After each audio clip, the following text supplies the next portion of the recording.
friends, it's your art teacher, Miss Barnett. And in this week's lesson called Nature's Creatures, we've been learning about how artists use value, lights and darks to create texture and show shadows and all kinds of things in artwork.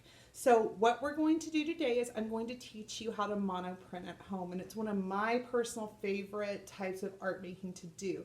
And it's really fun because you can use everyday materials to do this project. So what you're going to need today is a cookie sheet. You're going to use the back of your mom's cookie sheet. Now make sure you ask her permission. If she says no, what you want to find is something that is smooth and flat on the and doesn't have any texture on it. So smooth and flat is what we need. A cookie sheet is perfect for that. The other thing you're going to need today is some painter's tape, and I'll show you how we're going to use that in just a minute. You're going to want some colored pieces of construction paper to print onto. We'll need some paint to add to our picture, a brush to apply the paint, and, oh no, did I forget them? Let me see, maybe they're in my pocket. Oh no. You're going to need Q-tips too. You know, the cotton swabs that you used to clean out your ear to do the drawing. So gather your materials, meet me back here, and I'll show you how to make a monoprint at home. Let's get started. Okay, kiddos, before we start making our project, let's turn on those amazing art brains that we have and brainstorm and add to our list from last week.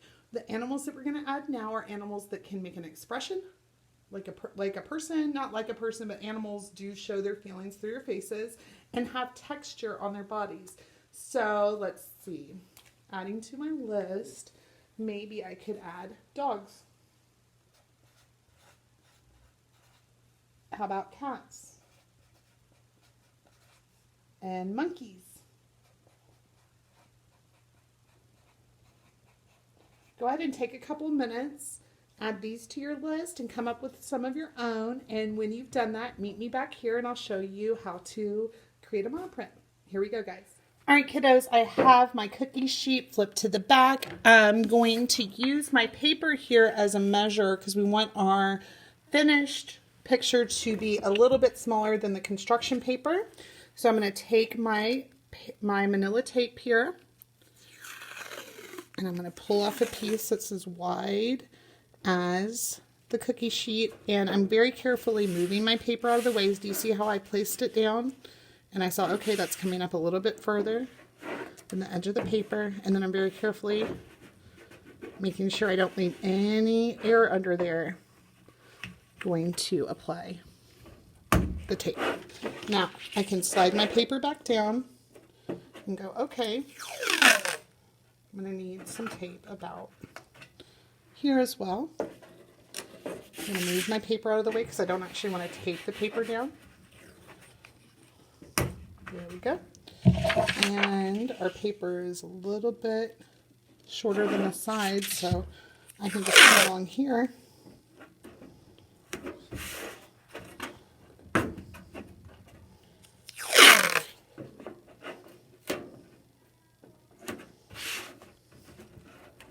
Perfect. Now that I've taped down the area that we're going to make with, I'm going to use my brush and my paints, and I'm going to just paint on some sections. Now, you could use one color, you could use a lot of colors, but we want to apply the paint very thin. We remember we can always add more.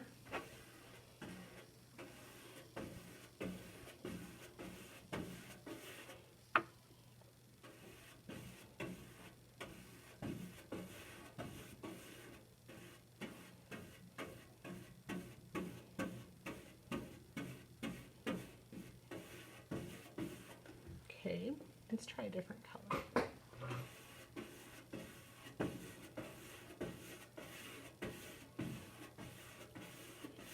You don't have to do this many colors. You could do just one color. It's totally up to you. You're the artist. Your only limitation is your own imagination. And that's some yellow, I mean orange.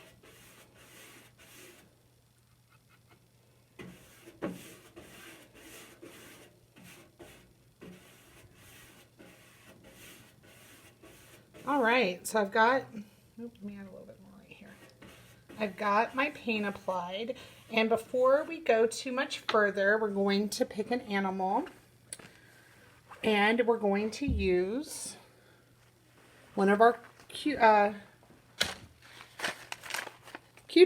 I got these from Nurse Scott to draw our animal in. So take a moment and pick your animal, and I'll show you what to do. Okay guys, so I've picked this kitty cat to do for my picture. I could either leave the plate horizontal or I could make it vertical. And then using my Q-tip, let me slide this down a little bit. Using my Q-tip, I'm just going to go in and start drawing. So I'm going to think about the lightest places first. So this is her little ear. Oops.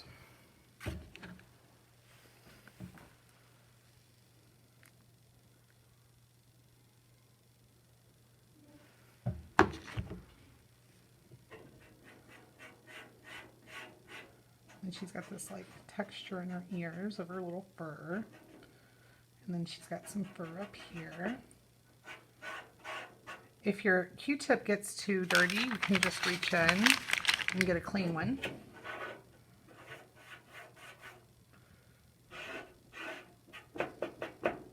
Okay.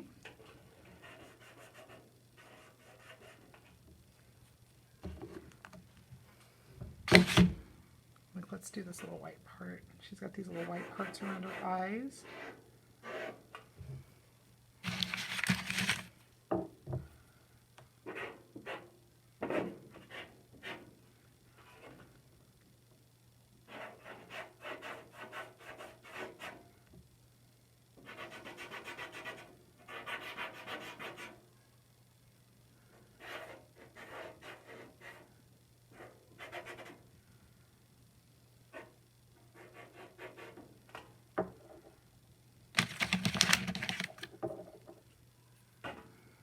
Dark parts, we're going to leave the color of the paper or the paint.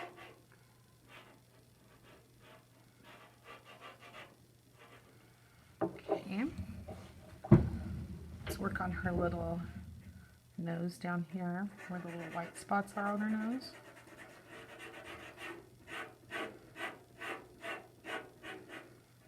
I'm looking at the shapes.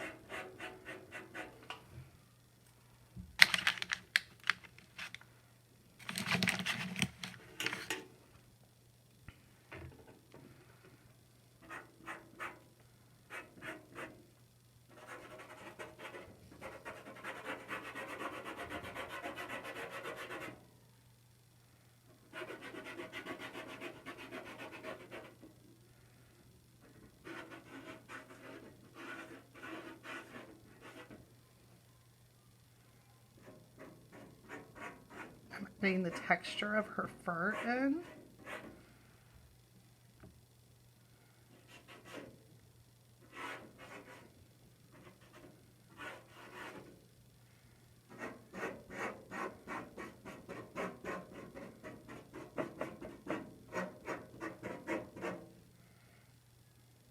And then here's her little body.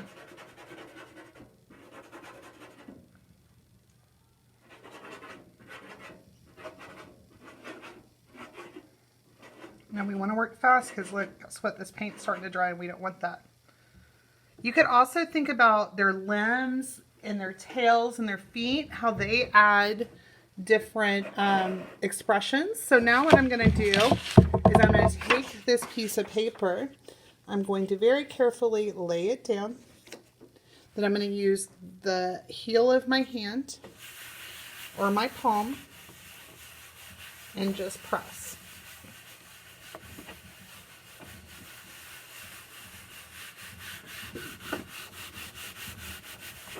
Now we can check the print by holding it down in one corner and lifting the opposite side. Ooh, la la la la la la la la, friends.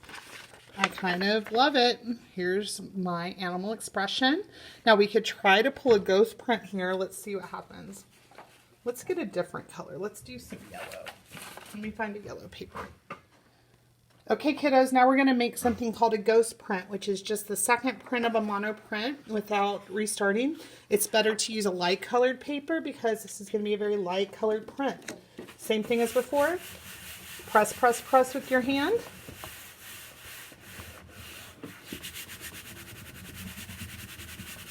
And, oop, it's a ghost print. You can't really see much of it, but there it is. So here is my animal expression. I think it came out super cute.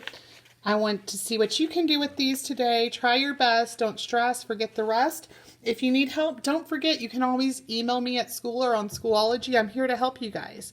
Have fun making, and I'll talk to you next time. Bye, guys.